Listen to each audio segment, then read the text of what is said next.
მე მგონია, რომ თამარ ხიდაშელი საგარეჯოში აგრძელებს კოალიციის პოლიტიკას, ბიძინა ივანიშვილის პოლიტიკას, ის არის დასახელებული კოალიციის მხრიდან, კოალიციაში შემავალი ყველა პარტიის მხრიდან და ის აგრძელებს დიახ იმას, რასაც დღემდე აკეთებდა კოალიცია ქართული ოცნება.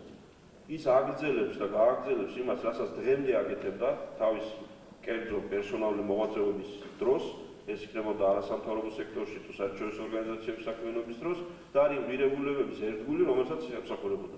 მე ასევე ვიცი, რომ ქალბატონი ირმა ინაშვილი აგრძელებს იმას, რასაც აკეთებდა დღემდე მისი პარტია, პატრიოტთა ალიანსი, რასაც თვითონ აკეთებდა და ამას გააგრძელებს.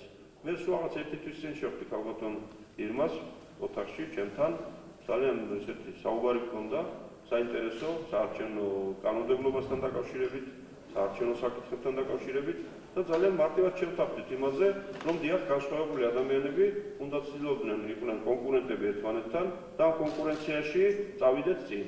და ჩვენი ქარქონია იმაზე მსჯელობა, რომ ჩვენ ხო ერთ და იგივეები ვართ და ასე შემდეგ. არა, ჩვენ ვთქვით, რომ ჩვენ ვართ განსხვავებულები, მაგრამ ამ განსხვავებულობას აქვს სწორედ ის ეფექტი, რა ვიცი, ის დანიშნულება, რომ გავიდეთ არჩევნებზე და გავარკვიოთ მერე ხალხი რას ფიქრობს.